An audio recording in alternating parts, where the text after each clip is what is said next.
Bonjour à tous et bienvenue dans Smart Patrimoine. Smart Patrimoine, l'émission qui vous accompagne chaque jour durant 1 heure sur Bismart dans la gestion de vos finances personnelles.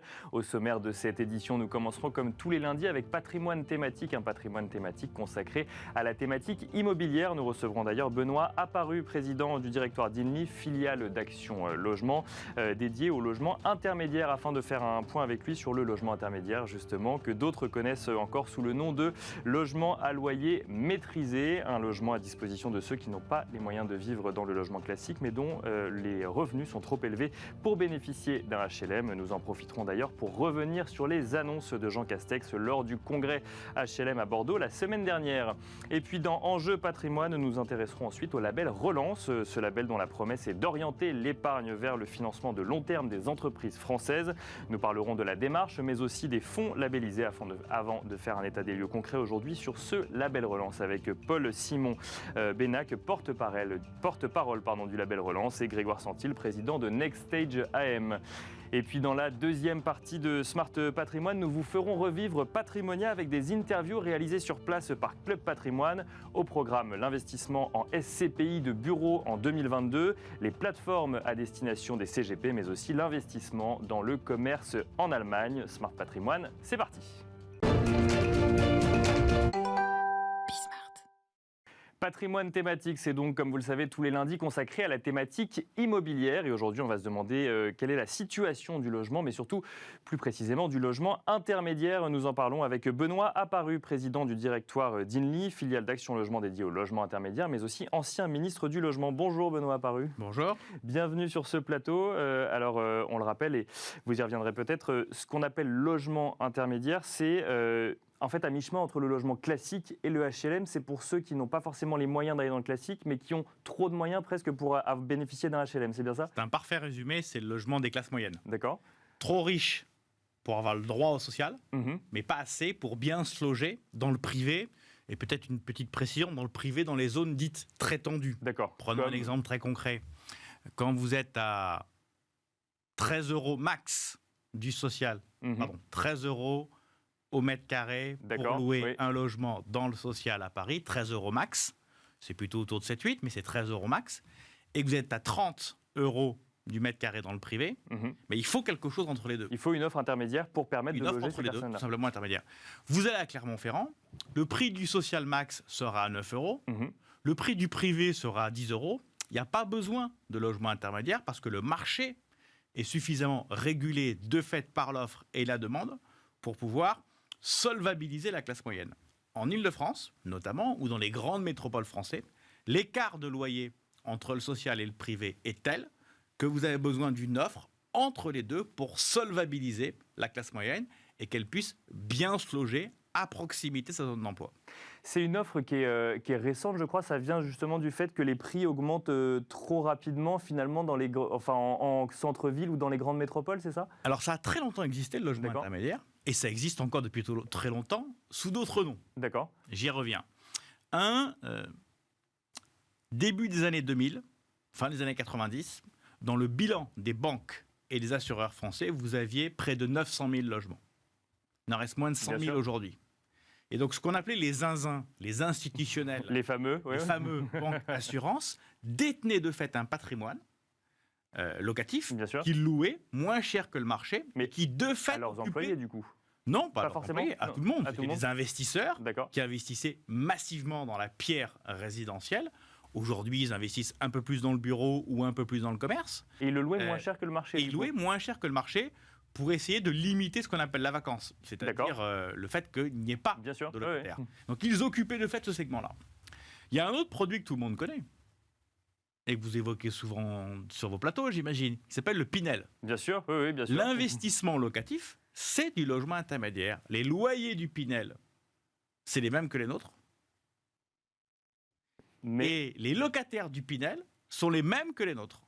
Sauf que d'un côté, vous avez sur le Pinel des investisseurs particuliers, vous ou moi, à titre individuel, alors que ce qu'on appelle le logement locatif intermédiaire, c'est un investissement, là encore, d'institutionnel, de personnes morales.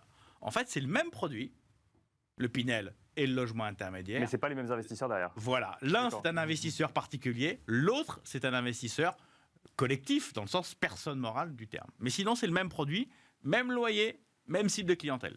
Mais donc, plusieurs acteurs sur ce marché, ça veut dire qu'il y a une réelle demande aujourd'hui, une demande qui est plus forte qu'il y a quelques années? Une demande de loyer abordable, oui. Oui, ça tout le monde, non, bien sûr. Voilà.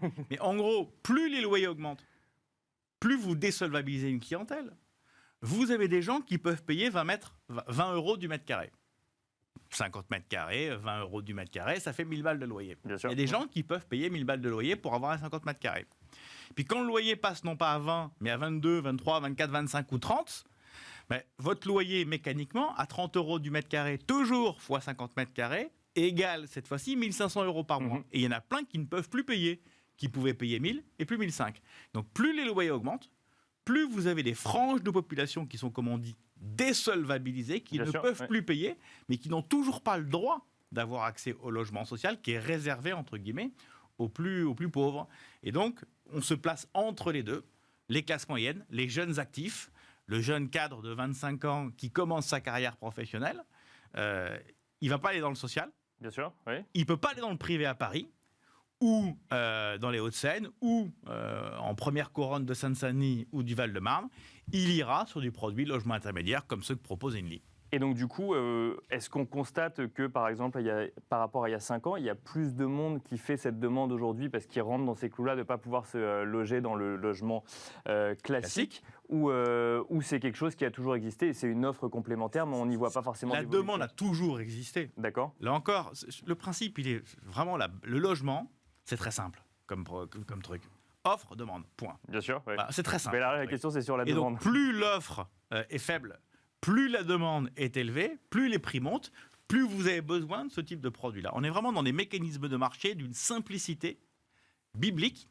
Vous avez des loyers qui montent, donc, parce que vous avez une dérégulation de l'offre et de la demande, donc vous avez de plus en plus de clientèle qui est désolvabilisée. Et donc, il y a besoin de produits différents qui répondent à ses besoins de loyer. Et alors justement, si on parle d'offres, alors je fais un petit lien avec l'actualité. Jean Castex, donc Premier ministre, s'est exprimé la semaine dernière lors du congrès HLM à Bordeaux. Et alors lui, il a insisté sur les tensions qui pèsent actuellement sur le logement. Alors après, il a beaucoup parlé, il était au congrès HLM, donc il a parlé évidemment de HLM, mais il a mis en fait en avant le fait que les offres d'emploi restent toujours concentrées dans les cœurs de ville, mais que les prix de l'immobilier font partir mécaniquement une certaine partie de la population de plus en plus loin, et donc a proposé un certain nombre de mesures, notamment pour augmenter l'offre de logement. Aujourd'hui, il est là le sujet, c'est augmenter les offres de logement. La demande, elle est là, mais il faut augmenter l'offre. Vous l'évoquiez, Enli est une filiale du groupe Action Logement. Bien sûr.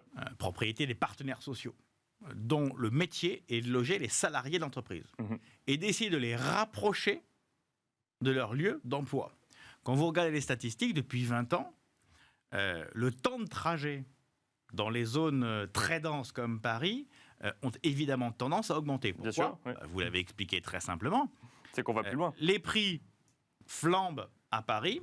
Donc pour me loger correctement et pas dans 12 mètres carrés, je m'éloigne de plus en plus de Paris. C'est la raison d'être du Grand Paris Express. Bien sûr. Pour essayer de rapprocher tout ça.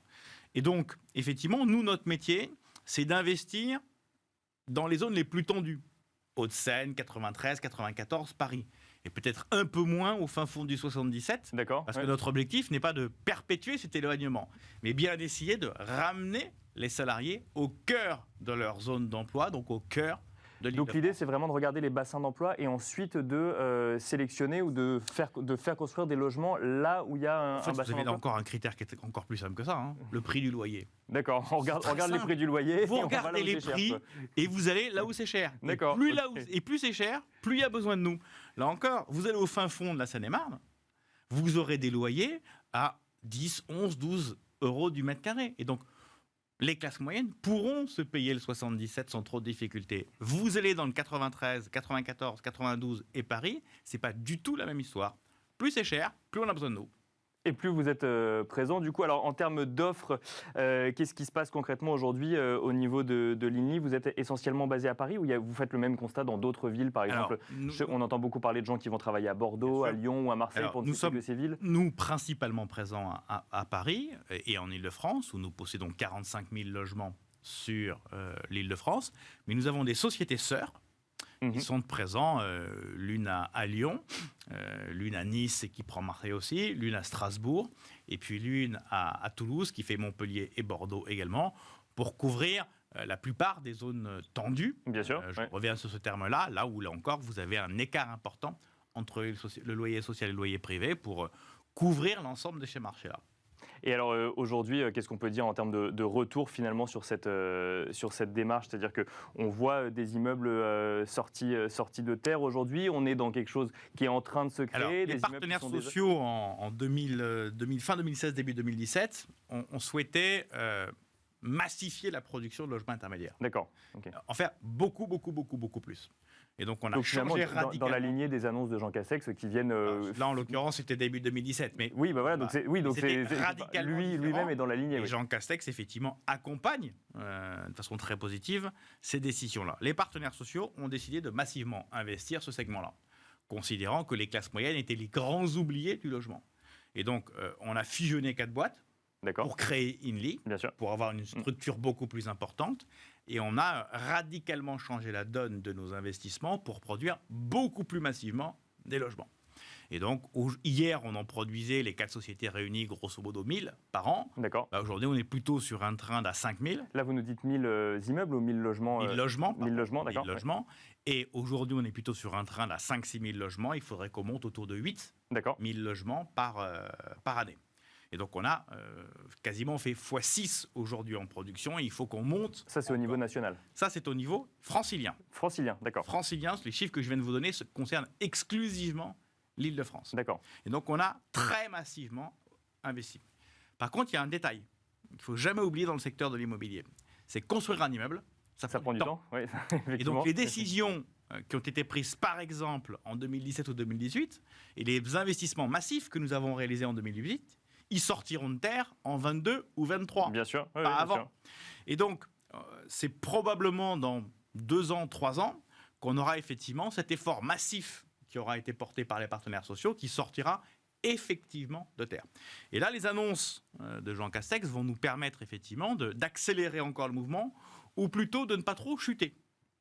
Parce que nous sommes moins aidés que le logement social. Bien sûr. C'est normal. Oui. Parce que le logement social produit des loyers plus bas que les nôtres, donc il a besoin de plus d'aides pour le faire. Mais on a quand même des aides fiscales, une TVA à 10% et une exonération de taxes foncières. Cette exonération de taxes foncières pèse sur le budget des collectivités locales. Bien sûr. Oui.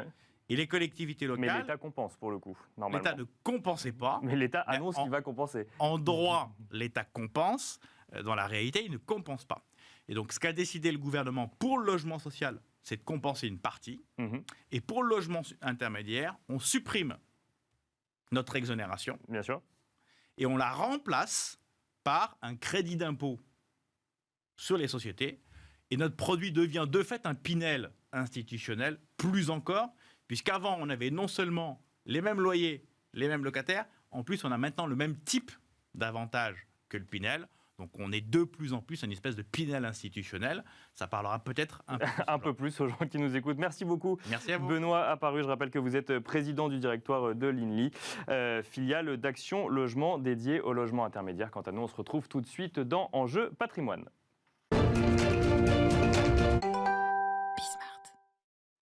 C'est parti à présent pour Enjeu Patrimoine. Enjeu Patrimoine où nous allons aujourd'hui faire un focus sur le label Relance. Ce label mis en place en octobre 2020 afin d'orienter, je cite, l'épargne vers le financement de long terme des entreprises françaises. Quels sont les fonds qui bénéficient de ce label? Quelles sont les conditions à respecter? Où en est-on aujourd'hui? Et comment pouvez-vous vous-même investir dans la relance avec votre épargne? On en parle avec Paul-Simon Bénac, porte-parole du label Relance. Bonjour Paul-Simon Bénac. Bonjour. Et nous en parlons également avec Grégoire Santil, président de Nextage AM. Bonjour Grégoire Santil. Bonjour.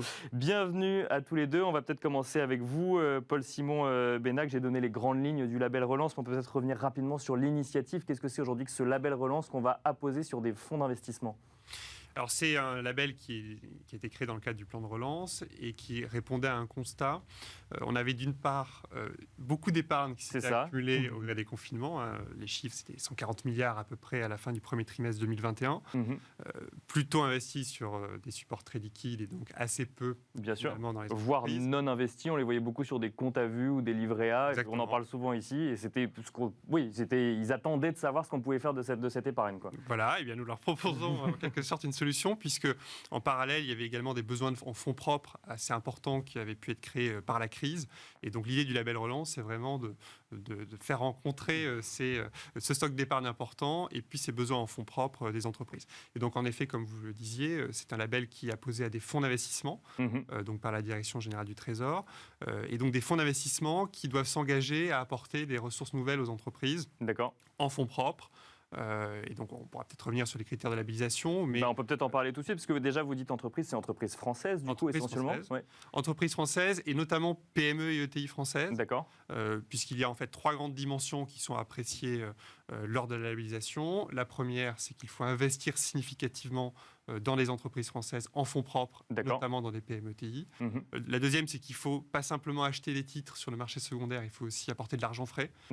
Donc participer par exemple pour des fonds investis en valeur cotée à des introductions en bourse ou à des opérations d'augmentation de capital.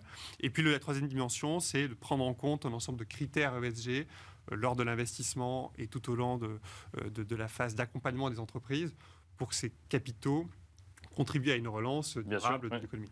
Dans la lignée finalement des fonds qui avaient été débloqués par l'Union européenne pour chacun des pays, où là pareil il y avait ce côté ESG, ce côté investissement socialement responsable qui avait été beaucoup mis en avant également. Et c'est une des 3 grandes dimensions du plan de relance français également, une dimension transition énergétique et écologique. Exactement. Et donc il y a aussi bien sûr dans le label relance cette dimension-là. Le cœur, c'est apporter des fonds propres aux entreprises, renforcer leur bilan, mais il faut que ça se fasse en accompagnant ces entreprises dans la dynamique de transition. Alors, Grégoire Santil, je le disais, vous êtes président de Next Stage AM, comme son nom l'indique, un fonds d'investissement dans les entreprises françaises. Si je dis pas de bêtises, peut-être pas que, mais il y a une principalement française. Et vous avez 3 fonds d'investissement aujourd'hui qui sont labellisés du coup label Relance. Avant de parler de ces fonds, vous échangez du coup avec les dirigeants d'entreprise. C'est votre métier, vous les connaissez. Oui. Là, on parle d'un côté d'accumulation d'épargne et de l'autre de besoins en financement des entreprises. Qu'est-ce qu'ils vous disent aujourd'hui ces entrepreneurs, ces dirigeants d'entreprise sur ces besoins en financement? Il y a par exemple eu le PGE qui a été mis en place à un certain moment. Aujourd'hui, quels sont leurs besoins? Ce qu'ils nous disent, et ce qu'on observe, c'est 3 choses. La première chose, c'est qu'il y a l'effet loupe de l'accumulation des 140 milliards d'euros accumulés pendant la crise. Mais ce qu'il faut avoir présent à l'esprit, c'est qu'une énorme partie de l'épargne financière des Français est aujourd'hui libellée en livret A, en compte à vue, en monétaire, etc. On estime qu'on est à peu près aujourd'hui à 800-900 milliards. Donc, ça veut dire qu'on a grosso modo un tiers de l'épargne financière des Français qui ne sert à rien, qui ne leur apporte rien, qui ne rapporte rien à l'économie et qui ne va pas s'investir. Donc, qui n'est pas investi exactement, qui attend quelque part. Comme souvent, la crise a catalysé quelque chose qui était déjà préexistant. Ça, c'est la première chose. Deuxième chose, on voit bien les chefs d'entreprise, les entrepreneurs ne souhaitent pas avoir plus de solutions pour financer par de la dette. Par exemple, on voit bien les prêts participatifs, Paul Simon, ne sont pas un succès. Et c'est une vraie difficulté à être déployé. Bien sûr. Ce dont ils ont besoin, c'est de fonds propres. Et de fonds propres, pourquoi ? Pour 2 raisons simples. D'abord, parce que parfois, pendant la crise, ils ont été dans une situation où les fonds propres ont été abîmés. Quoi qu'il en coûte, on oublie toujours qu'à la fin, quoi qu'il en coûte, ça coûte aux fonds propres. Et deuxième point, c'est que la crise qui catalyse des tendances de fonds qui sont préexistantes fait apparaître des besoins d'accélérer sur l'innovation, sur l'innovation environnementale, sur le digital, sur la santé intelligente. Et donc, il y a besoin d'accélérer parce que quand on a un taux de croissance comme cette année, c'est historique, un taux de croissance de 6% qu'on va avoir sans doute sur le PIB en France, on n'a pas connu ça depuis 1974 en France quand même. Donc, il se passe des choses. Avec un effet de base, effectivement, qui est en lien avec la pandémie l'année dernière. Mais bien sûr, c'est une tendance, effectivement. Mais quand même, 6%, c'est considérable. Si on avait dit en 2019 ou 2020 qu'il allait y avoir un taux de croissance de 6% en 2021, on aurait dit on est fou. Donc, il faut mettre du carburant, c'est-à-dire des fonds propres. Et l'absurdité, on évoquait ça, l'absurdité, c'est que on a énormément d'argent disponible. Mais qui n'est pas au bon endroit. Et qui n'est pas au bon endroit. Alors que dans les territoires, c'était le sens du dernier véhicule qu'on a lancé avec AXA au mois de juin. C'était Pépite et Territoire, c'est ça, oui. Territoire, c'est qu'on est dans une situation où les PME et les ETI, elles ont besoin de fonds propres pour accélérer. Mais c'est ça qui est intéressant, parce qu'on en parle souvent dans cette émission, notamment quand on parle via l'investissement, c'est l'accélération des tendances avec la pandémie. On parle notamment du télétravail ou du e-commerce, c'est deux choses qui reviennent très régulièrement. Et là, ce que vous nous dites, Grégoire Santil, c'est que du coup, concrètement, il faut que les entreprises puissent suivre cette accélération, et pour ça, il faut qu'elles puissent investir. Mais absolument, mais c'est assez simple. Il y avait, avant que la pandémie démarre, une révolution industrielle qui était déjà en cours. J'avais créé un Bien sûr, oui, ça c'est sûr. Le sujet. Il y a 3 tendances de fond. Le digital, elle existe depuis 1994. L'innovation environnementale, Tesla en est la démonstration éclatante. Et la santé intelligente, on l'a bien vu avec l'enjeu, par exemple, de l'ARN messager. Bien sûr. Voilà. Ça, c'est les 3 transformations majeures. Voilà. Et puis, dans le digital, un des sous-ensembles, c'est évidemment le télétravail, qui est un impact sociologique. Mais pour financer ces opportunités, ce qu'il faut, c'est des fonds propres, c'est pas de la dette.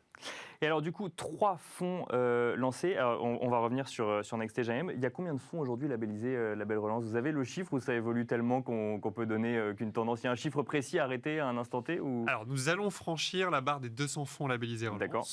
Ce qui est très satisfaisant parce que, alors au-delà du chiffre lui-même, ce qui est important, c'est que les épargnants qui souhaitent participer à la relance puissent trouver un placement qui... Oui, il faut qu'il y ait une offre, effectivement. Il faut qu'il y ait une offre. Et donc, si on avait eu des critères extrêmement restrictifs, en ciblant certains secteurs uniquement, on aurait fini à 30-40 fonds et les épargnants n'auraient pas pu trouver un placement qui leur correspond.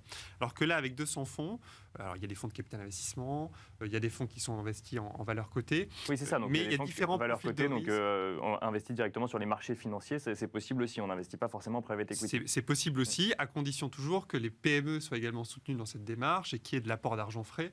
Et ça, pas simplement l'acquisition d'actions sur les marchés, ce qui est bénéfique aussi, mais qui n'est pas le sujet du label relance. Voilà. Pas l'unique en tout cas. Voilà. Donc là, ce qui est intéressant, c'est que nous avons différents profils de risque et de liquidité. On parlait de fonds lancés avec AXA récemment ou de fonds de capital investissement. Nous avons des fonds parmi la gamme de produits proposés aux épargnants qui sont plus liquides que des fonds de capital investissement classiques et qui permettent aux épargnants donc, de retirer leur argent, pas au bout d'une période de 10 ans comme c'est le cas habituellement, mais à des échéances éventuellement plus régulières s'ils en ont le besoin. Et alors comment on fait ça concrètement parce qu'on en parle souvent de capital investissement dans cette émission et effectivement ce que nous disent les gens en plateau c'est de l'épargne de long terme. Là ce que vous nous dites c'est qu'il y a des solutions qui font en sorte que ce soit de l'épargne d'un peu moins long terme, en tout cas si on le veut. Alors on reste sur un horizon de placement recommandé de long terme bien sûr. En revanche, ce qui peut être un blocage pour l'épargnant pour investir dans des fonds de capital investissement et donc dans des PME ETI non cotées, c'est cette idée que son épargne va nécessairement, quoi qu'il arrive, être bloquée sur... C'est ça, il y a des possibilités de déblocage finalement. Il y a des possibilités de déblocage et ce sont des fonds qui sont commercialisés dans certains cas par l'assurance vie, donc dans un support d'épargne qui est quand même assez liquide. Donc c'est simplement pour illustrer le fait qu'avec 200 fonds labellisés, nous pouvons désormais proposer à tout épargnant qui souhaite investir dans la relance différents produits, y compris sur le capital investissement avec différents niveaux de liquidité. Et donc ça, c'est quand même très porteur pour mobiliser l'épargne à grande échelle en faveur de la relance. Alors Grégoire Santil, je vais vous proposer un petit exercice de pédagogie avec exemple de vos fonds à l'appui. Concrètement, aujourd'hui, j'ai un surplus d'épargne qui est sur un compte à vue. J'ai envie d'investir dans la relance parce que j'ai entendu le gouvernement dire qu'on voulait au deuxième trimestre 2022 revenir à un niveau d'avant pandémie.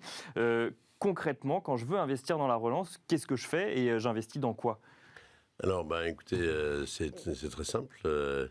Nous, on a lancé un véhicule qui s'appelle Champion 3 à la rentrée 2020, qui était un des 4 premiers véhicules à être labellisé Relance, grâce aux équipes du Trésor et de Nextage. Et aujourd'hui, c'est un véhicule qui a déjà 5 premiers investissements. D'accord. Le dernier en date, il s'appelle Solstice. C'est une des plus jolies boîtes en France dans le domaine de l'innovation environnementale. D'accord. Donc totalement sur les critères ESG dont vous parliez tout à l'heure. Qui marche remarquablement, qui s'est créé il y a 4 ans, qui gagne de l'argent, qui a un carnet de commandes qui a craqué là-dessus. Elle s'appelle Solstice. Je prends un deuxième exemple, puisque on avait investi, ça avait été un des premiers investissements de Champion 3, on avait investi dans une entreprise qui s'appelle WeSmile, qui est en Savoie, qui est à Montmélian, pas très loin de Chambéry, et qui investit dans tout ce qui permet à la fois la fidélisation, la rétention et l'attraction des talents dans les PME et les ETI. D'accord. Okay. Et le carburant humain, le capital humain, c'est le capital le plus important pour les PME et les ETI là-dessus. Ils ont près de 10 000 abonnés. Ça marche du feu de Dieu. Voilà. Donc, et on peut accéder à ces véhicules, par exemple.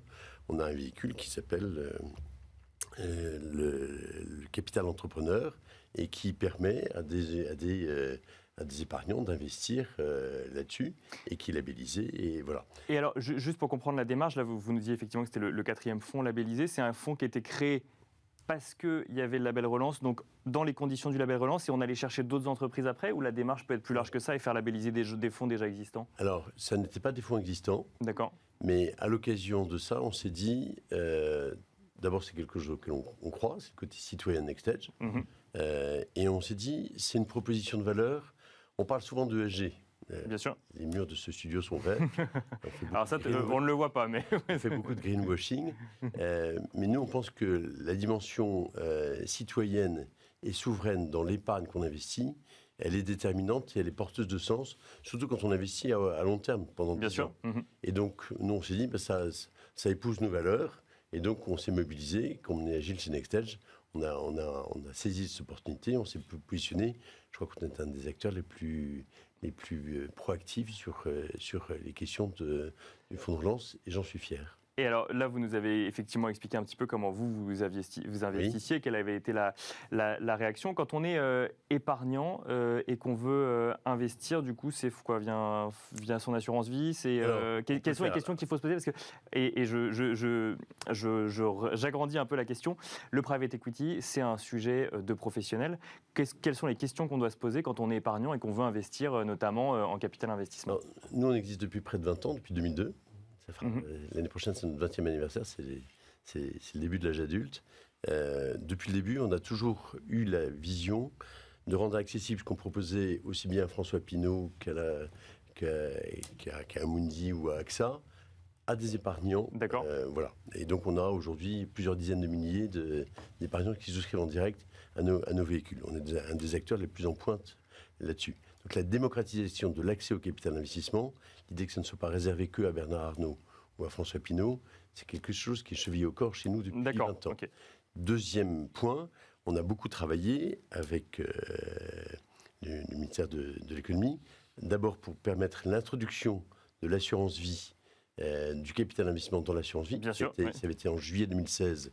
On avait lancé avec Emmanuel Macron à l'époque la première unité de compte en capital d'investissement dans l'assurance vie, avec AXA, avec Thomas Buberl.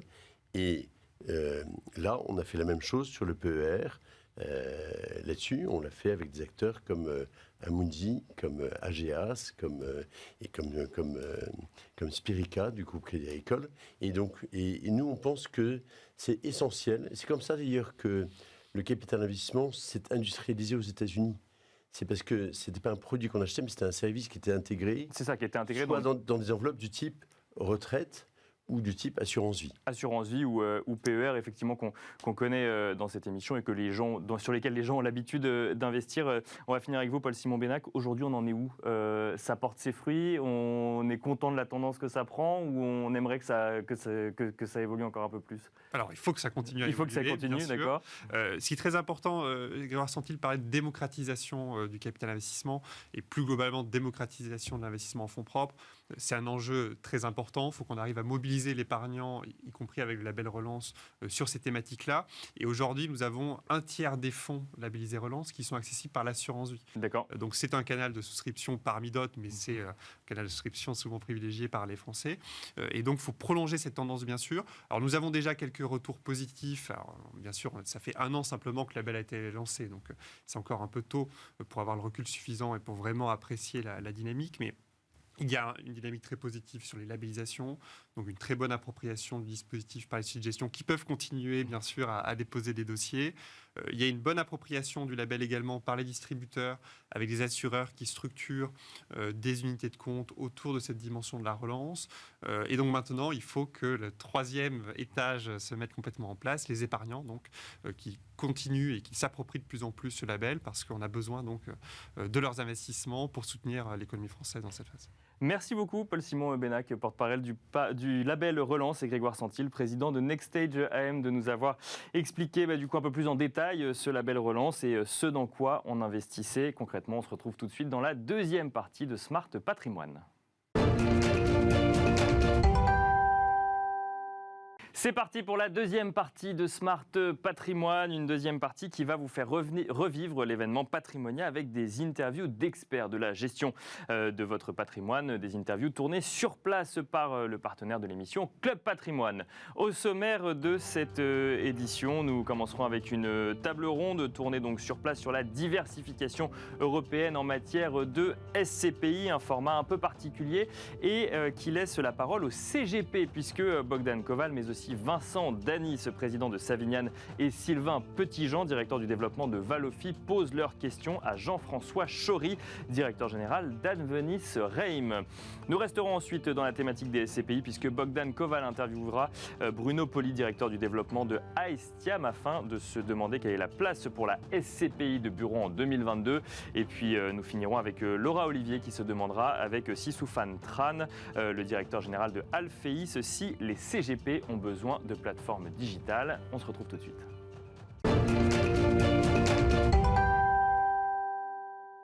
La diversification européenne est-elle nécessaire en matière de SCPI? C'est le sujet qui anime Bogdan Koval, directeur de la rédaction de Club Patrimoine. Il se demande avec Vincent Danis, président de Savignan, et Sylvain Petitjean, directeur du développement de Valofi, deux CGP qui posent leurs questions directement à Jean-François Chory, directeur général d'Advenis Reim. Ils parleront notamment d'investissement en Allemagne. On regarde tout de suite. Bonjour, les SCPI ont de plus en plus la cote auprès des épargnants et notamment celles qui investissent sur l'Europe et surtout sur l'Allemagne.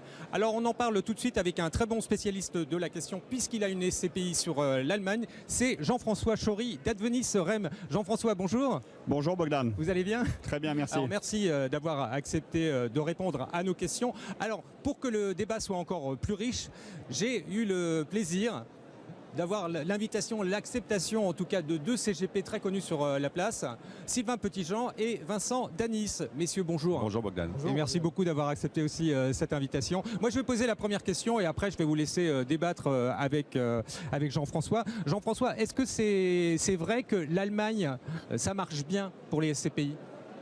Oui, ça marche plutôt très bien pour beaucoup de raisons. On évoquera certainement plus en détail tout à l'heure. Le point fort, entre guillemets, c'est le fait qu'on soit sur le marché le plus puissant économiquement d'Europe continentale et effectivement avec un marché immobilier qui est très profond puisqu'il fait 2 fois à 3 fois la taille en termes de transactions immobilières que la France. Donc effectivement, il y a du choix en termes d'investissement. Il y a une large palette d'actifs sous gestion possible et on a des conditions d'investissement et de gestion qui sont très bonnes en termes qualitatifs. Alors moi justement, j'aimerais savoir au sujet des investissements, comment vous parvenez à les obtenir? C'est-à-dire comment se fait-il que les investisseurs allemands avant vous n'aient pas souhaité faire les bonnes affaires qui finalement sont laissées peut-être à la disposition des investisseurs français?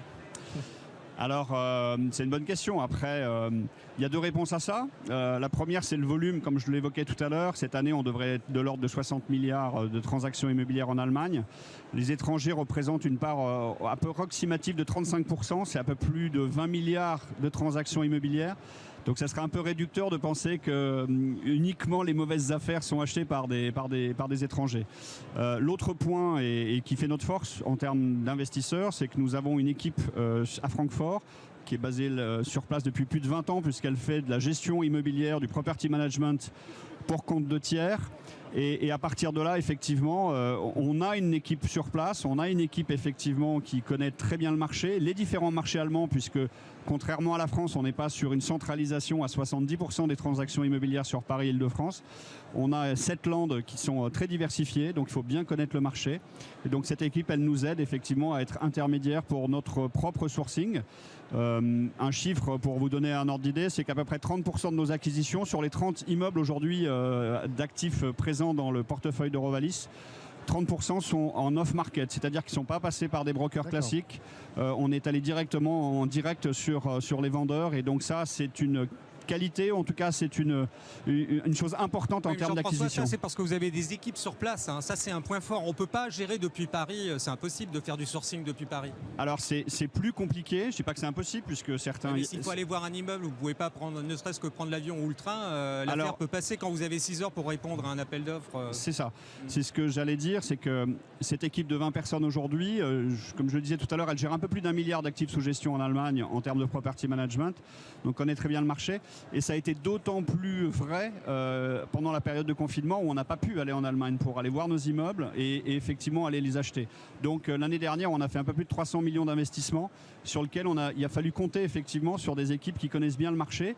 Bien sûr, aujourd'hui, on a Google, on a effectivement tous les outils digitaux pour acheter des immeubles, mais le fait d'aller les voir, c'est important. Et ça, c'est pas possible quand on ne va pas sur place. Donc le fait de pouvoir faire confiance à une équipe propriétaire, puisque c'est une filiale du groupe, c'est très important dans le sujet des investissements. Aujourd'hui, clairement, on est retourné voir tous nos actifs et on est allé voir effectivement qu'on a constaté qu'on avait fait des bons achats. Ça signifie que dans les autres pays où vous investissez, vous allez également avoir des équipes sur place? Alors c'est le cas sur l'Espagne où on investit depuis 1 an et demi. On a déjà un bureau depuis 3-4 ans. C'est pas Advenis, c'était Innovalis qui est la maison mère qui est déjà présente en Espagne. On a des bureaux à Madrid et un bureau à Lisbonne et on a effectivement des équipes déjà sur place. Donc ces équipes vont se renforcer avec le temps puisque que ce soit Advenis REM pour Elialis, la SCP qui investit dans le sud de l'Europe, ou Innovalis, on a déjà fait 6 acquisitions depuis 18 mois en Espagne et donc on va effectivement constituer une équipe plus importante dans les mois qui viennent. Justement, Jean-François, c'est vrai que la notion de diversification européenne a du sens pour nos équipes. Par rapport à la qualité de sourcing, justement, qu'est-ce que vous achetez comme typologie de biens? Qu'est-ce que vous achetez? Qu'est-ce que vous n'achetez pas? C'est toujours intéressant pour l'investisseur final d'avoir de la pérennité sur son rendement, à la fois sur du rendement et en même temps sur la valorisation des parts. Et c'est intéressant pour nous de savoir ce que vous achetez, à quel moment, sur quels critères. On en a beaucoup. Comment vous faites? Alors, en ce qui nous concerne, le marché de l'immobilier est vaste, hein, donc il y a beaucoup de sous-jacents possibles. En ce qui nous concerne, on est quand même très marqué, ou en tout cas très positionné sur le bureau, parce que c'est une de nos classes d'actifs que l'on travaille depuis plus de 20 ans.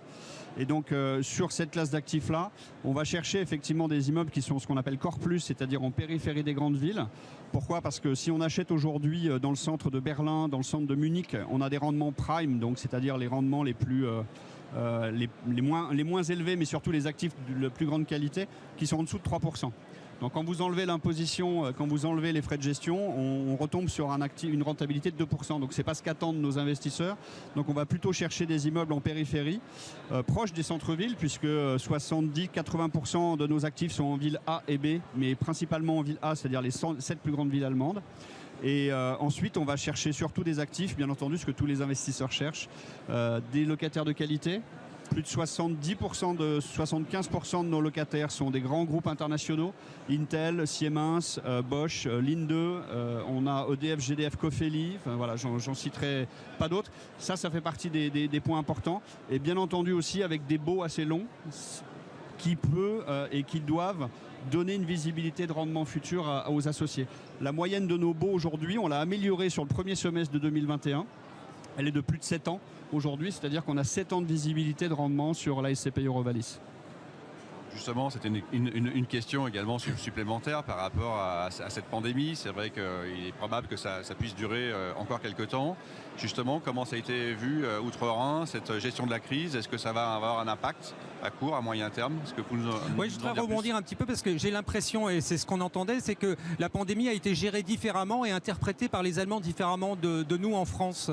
Est-ce que vous l'avez ressenti, vous, dans... Alors c'est plus qu'un ressenti, puisqu'ils ont légiféré, les Allemands, au tout début de la crise, en mars 2020. Et ils ont légiféré sur le fait que les locataires pouvaient appliquer un report de loyer de 3 à 6 mois. et avec un échéancier qui s'est allé sur 18 mois. Donc on a eu 3 cas l'année dernière sur 3 de nos locataires, notamment un locataire qui était lié au tourisme, un autre sur l'habillement, donc c'était des secteurs qui ont un peu plus souffert. Et c'est des locataires pour lesquels effectivement on a contracté, donc ça a été vraiment une signature devant avocat sur ce report de 3 mois et sur un calendrier d'échéancier. À fin 2020, les 3 locataires qui nous ont demandé le report et qui ont eu un report de 3 mois nous ont remboursé l'intégralité des loyers. Donc ça n'a pas eu d'impact en fait sur 2020. Et ce qui fait que sur l'année dernière et sur cette année, sur le premier semestre, on a eu plus de 99% de taux de recouvrement de nos loyers. Donc on a ça traduit en fait la qualité de nos investissements et ça traduit surtout la qualité de nos locataires qui sont effectivement des groupes assez puissants et qui ont la capacité et la faculté de payer leur loyer et ça c'est très important. Et est-ce qu'à moyen terme, vous pensez que vous observerez en Allemagne le même phénomène de télétravail que celui que l'on a en France? Alors, le télétravail était un peu moins prégnant en Allemagne. En règle générale, effectivement, c'était pas très régulier entre guillemets par rapport à la France ou par rapport effectivement à des pays du Nord, un peu plus au nord comme la Suède qui avait déjà avant Covid 35% de taux de télétravail. En Allemagne, c'était un peu moins le cas et ils n'ont pas légiféré les Allemands sur ce sujet-là. C'est-à-dire que même depuis le 1er juillet 2021, le télétravail n'est plus obligatoire. En tout cas, on conseille en tout cas les entreprises. Après, c'est comme en France, c'est-à-dire qu'il y a des négociations par branche ou par société. Mais d'un point de vue de la législation, il n'y a pas d'obligation de télétravail et plus d'obligation de télétravail depuis le 1er juillet 2021. Donc de ce point de vue-là, on retrouve à peu près la même chose. Maintenant, ça va dépendre aussi pas mal des entreprises. Quand vous avez des grands groupes internationaux, que je parlais tout à l'heure, vous avez des grands groupes internationaux américains qui ont effectivement eu cette velléité, en tout cas cette volonté de mettre tous leurs salariés en télétravail. Que ce soit en Espagne, en France ou en Allemagne, la plupart des grands groupes américains, et c'est ce qu'on a constaté, avaient effectivement beaucoup de personnes en télétravail. Très grand locataire américain sur... On a un très grand locataire américain, tout à fait. Mais il a encore un bail de plusieurs années devant lui. Mais effectivement, ça, on peut le voir. Mais c'est plus lié au management de l'entreprise plutôt qu'à effectivement l'encadrement juridique ou en tout cas l'encadrement légal allemand. Alors Jean-François, je voudrais que, parce que vous en parlez bien de l'Allemagne, je voudrais juste savoir en termes de performance, alors votre SCPI, elle s'appelle Eurovalis. En termes de performance, elle ne fait que du 4,5%. Elle a fait 4,5% en 2020. Je m'attendais un petit peu à mieux. Comment vous expliquez? Parce qu'on a l'impression que sur le papier, l'Allemagne, c'est bien. Mais concrètement, en termes de rendement, c'est juste dans la moyenne, non? Ça va dépendre aussi du positionnement de la SCPI et de notre volonté en termes de politique d'investissement. Comme je le disais tout à l'heure, on est sur des actifs Core Plus, donc périphérie de ville. On n'est pas forcément non plus très loin ou dans des plus petites villes, ce qui pourrait nous permettre d'avoir des rendements un peu supérieurs. Donc ça, c'est la première réponse. L'autre réponse, c'est que nous avons effectivement aussi une fiscalité allemande que l'on paye sur place et que l'on paye avant la diffusion du rendement en France. C'est-à-dire que notre justement, j'ai pas compris, c'est un avantage ou pas cette fiscalité allemande? Parce que certains CGP nous la mettent en avant. Vincent, c'est un avantage ou pas? C'est un avantage réel si on raisonne en rentabilité nette de fiscalité pour l'investisseur français. Donc vous, si vous aviez à choisir entre une SCPI française qui investit dans les régions et une SCPI qui investit sur l'Allemagne, votre choix? Dit autrement, vous pouvez comparer un 4% net venu d'Allemagne à un 4,5-5 servi en France. Donc effectivement, il y a un intérêt pour l'investisseur français. Sylvain? Évidemment, c'est un avantage indéniable, ce frottement fiscal en moins qui donne justement du rendement supplémentaire à l'épargnant final. Pour autant, je rebondis sur cette notion. Est-ce que la philosophie, la politique de la société de gestion est justement de tout distribuer, de conserver des réserves? Vous pouvez nous en dire plus sur le report à nouveau, Jean-François, pour savoir, parce qu'un bon placement, c'est un placement qui distribue régulièrement et dans le temps. Tout à fait. L'objectif, effectivement, c'est d'avoir une certaine régularité. Elle l'a été par le passé. On va essayer de la maintenir la plus régulière à l'avenir. Ce qu'il faut bien voir, c'est que nous, on est assez confiants sur le modèle allemand pour les raisons et pour les chiffres que je vous ai donnés tout à l'heure. C'est-à-dire qu'on a plus de 99% de taux de recouvrement de nos loyers.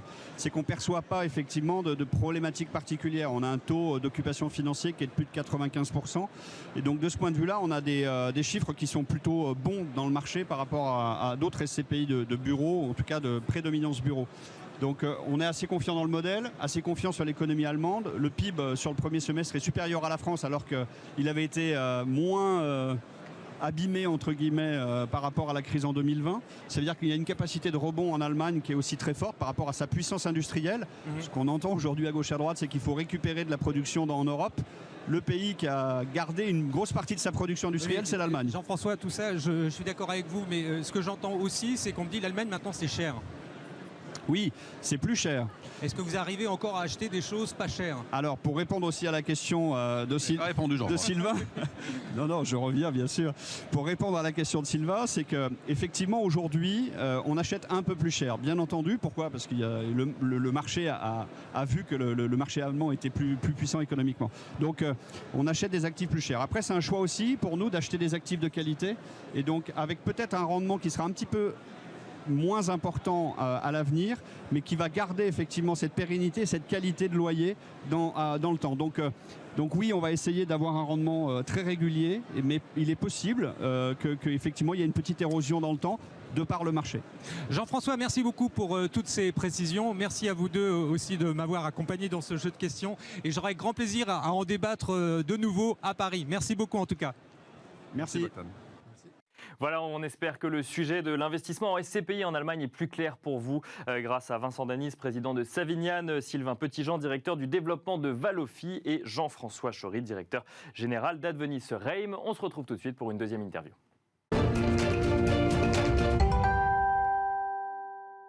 Et on reste sur la thématique des SCPI. Nous allons à présent nous demander quelle est la place pour le bureau en 2022.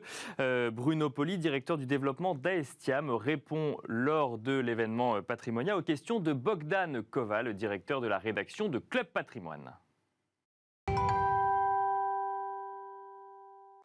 Bonjour et merci de nous retrouver sur Patrimonia pour parler d'un des produits préférés actuellement des Français, les SCPI. Alors pourquoi et surtout pourquoi maintenant? On en parle tout de suite avec un très bon spécialiste de la question puisqu'il s'agit de Bruno Poli d'Aestiam. Bruno, bonjour. Bonjour Bogdan. Ça me fait grand plaisir de vous recevoir sur notre plateau à Patrimonia. Mieux serait indécent, comme on dit dans le film Wall Street. Alors 2 mots d'abord sur Aestiam.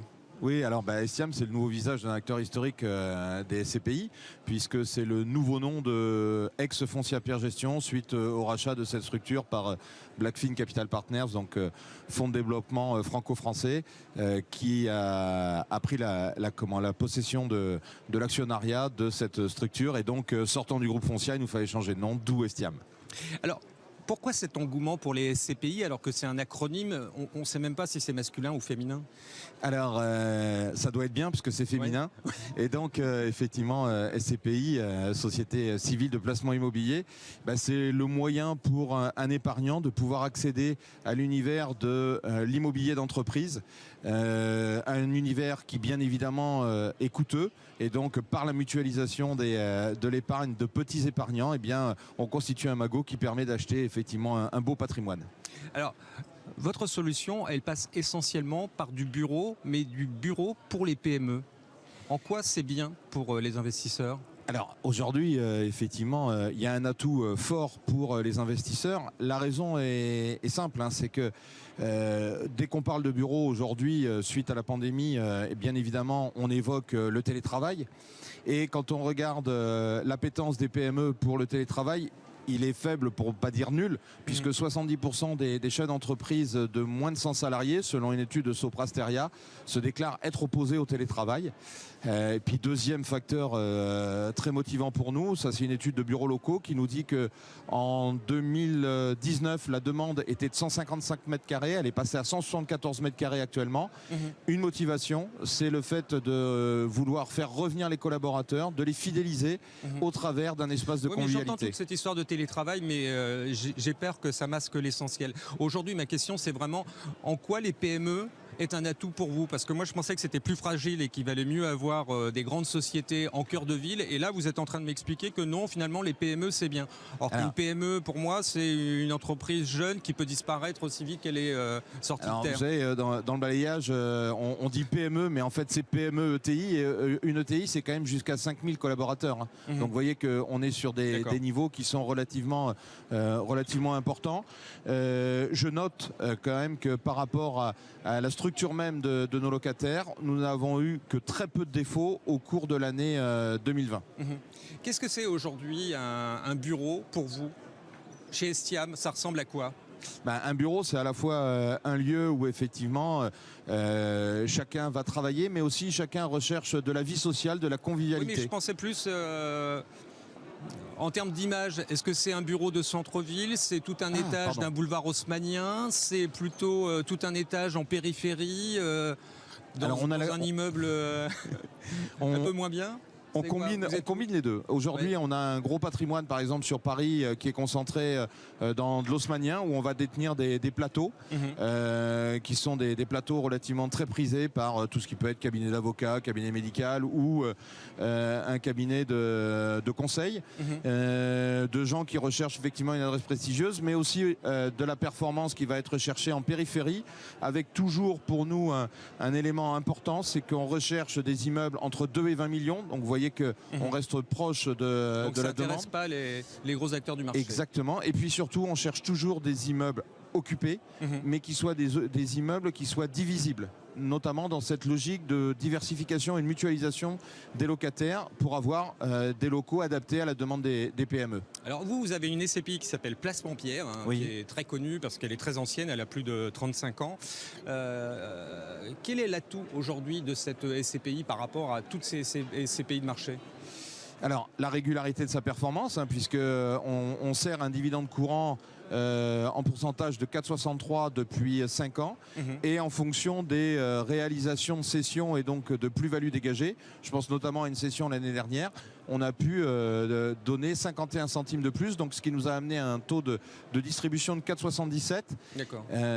C'est bien pour vous ? Quand on regarde effectivement la moyenne des... Je pose la question parce que là, dans l'absolu, j'arrive pas à savoir si c'est bien ou c'est pas bien. C'est bien ? Oui, bien sûr, bien sûr. Et on est extrêmement fiers, d'autant que sur cette SCPI, on a 130 jours de report à nouveau, et à côté de ça, on a 5,03 € de plus-value par part à distribuer. Sur la base d'un dividende courant de 16,20 €, pour la faire courte, on est à 8 mois d'avance. Est-ce que les CGP ont bien compris l'intérêt de la SCPI et son usage ? Aujourd'hui, effectivement, on voit qu'il y a une demande forte pour de la diversification. Et notamment... Oui, mais ça, on a bien compris. Mais est-ce qu'ils ont compris, ils s'en servent bien ou ils achètent de la SCPI parce que ça donne du 4,70 ? Alors, je pense que la SCPI, par rapport aux problématiques évoquées par les CGP, est un support qui, bien évidemment, répond parfaitement pour un besoin de revenus complémentaires immédiat ou à terme par l'acquisition de la nue propriété, ce qui est une demande forte aujourd'hui de la part des CGP.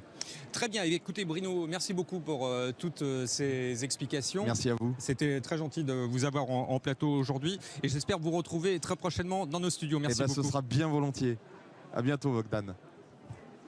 Voilà, c'était une interview de Bruno Poli, directeur du développement d'Aestiam, une interview signée Bogdan Koval, directeur de la rédaction de Club Patrimoine.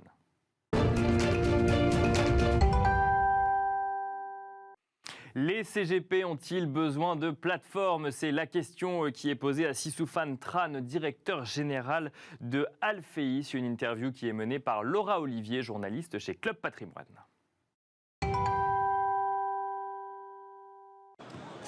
Les CGP ont-ils besoin de plateformes? On en parle tout de suite avec notre invité Sissoufane Tran, directeur général d'Alfeis. Bonjour Sissoufane. Bonjour Laura. Vous allez bien? Très bien, et vous? Oui, je vous remercie. Alfeis est une plateforme B2B pour les CGP. Elle a un ADN de plus en plus axé sur la technologie. Est-ce qu'il y a un lien avec le fait que vous ayez renforcé la direction générale? Oui, absolument. Nous accueillons un nouveau directeur général délégué, Johan Crespin, qui nous vient de MFEX. MFEX est une des plus grandes plateformes institutionnelles au monde, spécialisée sur les flux, sur les OPCVM. Et Johan a un background très très important dans les systèmes d'information, dans la gestion de chaînes opérationnelles ultra complexes. Qu'est-ce qu'il va vous apporter? Il va nous apporter toute cette capacité à rendre les process, les parcours beaucoup plus fluides pour le client final. Et je pense qu'en matière de gestion de patrimoine, je pense qu'il n'y a plus aucun doute sur le fait que le conseiller en gestion de patrimoine indépendant, pas au sens de la réglementation, mais qui n'est pas dans un réseau retail traditionnel, apporte plus de valeur ajoutée. Cependant, quand vous choisissez un CGP, vous avez une certaine régression fonctionnelle, c'est-à-dire qu'il faut faire du papier de nouveau, vous n'avez pas forcément les applications que vous avez dans votre réseau bancaire traditionnel. Et notre métier, c'est justement d'apporter ces outils-là pour que, en tant que particulier, vous ayez le meilleur des deux mondes, à la fois un conseil de qualité, personnalisé dans la durée, et des outils digitaux qui sont comparables aux grands groupes bancaires et d'assurance. D'accord. Des outils digitaux de quel type? Suivi de portefeuille, éléments de décision d'allocation d'actifs, justification du conseil. tout ce que vous avez l'habitude de voir dans votre banque, sur votre smartphone, que vous n'utilisez pas forcément, et que le CGP souhaiterait bien avoir, mais n'a pas les moyens de développer lui-même. Et la fonction d'Alphéis, c'est de remplir ce gap fonctionnel sur la technologie. D'accord, ça c'est des choses que vous faites que d'autres plateformes ne font pas ? Alors, d'autres le font, je pense qu'on le fait davantage que les autres parce que c'est vraiment dans la proposition de valeur d'origine d'Alphéis. Il faut savoir que quand nous avons racheté les plateformes Finaveo et CD Partenaires, on achetait aussi le compte titre et le PEA full digital de Finaveo, on achetait la SCPI full digital de CD Partenaires, donc on a récupéré un substrat déjà très teinté technologie et notre mission c'est de l'accélérer, d'accélérer cette transformation technologique parce qu'il y a une vraie demande de la part de nos partenaires, de la part des clients finaux. D'accord, c'est acheter d'expertise aussi ? Ça participe naturellement à l'expertise si vous voulez parce que plus vous avez des systèmes qui sont automatisés, qui vous facilitent la tâche d'un point de vue du conseil, vous avez plus de temps pour discuter avec vos clients, comprendre les vraies problématiques et quand vous passez 75%, 80% de votre temps à faire de la paperasse, de l'administratif, et bien pour le coup, il y a une déperdition d'énergie qui est très très importante. D'accord. Alors c'est vrai qu'on a parlé du nouveau DGD, mais alors c'est vrai que dans ce virage technologique, il y a aussi autre chose, votre partenariat avec Harvest. Eh bien c'est tout à fait lié à la première partie.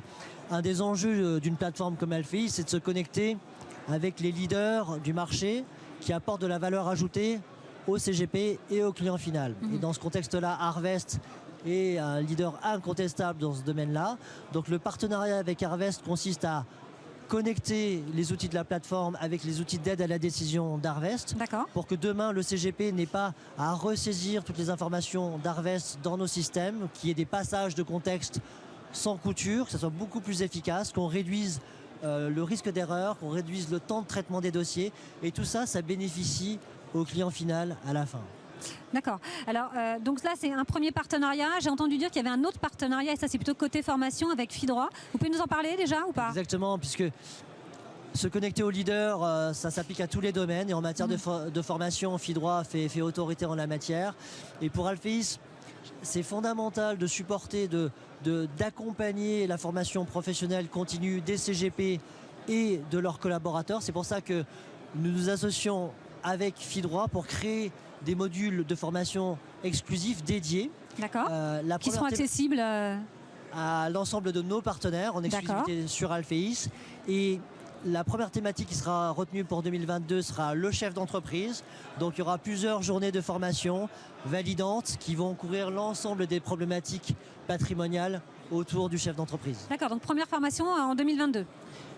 Ça se programme longtemps à l'avance, donc on entérine le partenariat maintenant, au moment de Patrimonia, et ça commencera à partir de janvier 2022, sur tout 2022 et dans toutes les régions en France. D'accord. Il est 18h, Sisoufane, donc c'est le premier jour à Patrimonia. On peut peut-être déjà faire un premier bilan. Eh ben, le premier bilan, c'est que je trouve qu'il y a beaucoup de monde. C'est un Patrimonia qui ressemble à un Patrimonia normal, modulo le fait qu'on doive porter des masques, mais tout le monde est habitué à ça et on sait pourquoi on le fait, donc il y a zéro problème. Je croise des partenaires qui sont ravis d'être présents, qui sont contents de pouvoir interagir de nouveau, et ça fait partie aussi de la valeur de ce qu'ils apportent à leurs clients sur le terrain, dans leurs régions respectives, c'est l'accès à des fournisseurs, à des sociétés de gestion, à des banques. Et je pense que pour eux, ces échanges aujourd'hui et demain apportent énormément de valeur également à leurs clients qu'ils conseillent tous les jours. Bien sûr. Et il reste une journée demain, donc vous serez encore là. Demain, vous allez encore voir pas mal de partenaires. Merci en tout cas d'être passé nous voir, Sisoufane. Merci à vous de nous avoir reçus. Voilà, c'était l'interview de Sisoufane Tran, directeur général de Alphéis, une interview menée par Laura Olivier, journaliste chez Club Patrimoine, qui se posait la question de savoir si les CGP ont encore besoin de plateformes. C'est fini pour aujourd'hui, Smart Patrimoine. On se retrouve demain sur le même format et toute la semaine afin de donner la parole aux experts de la gestion patrimoniale, de revenir sur les questions que vous vous posez dans la gestion de vos finances personnelles, mais aussi pour vous faire revivre Patrimonia avec des professionnels et notamment des interviews réalisées par Club Patrimoine sur place. Merci à Romain à la réalisation, à Amanda au son, à Pauline et Com pour la préparation de cette émission et on se retrouve à demain.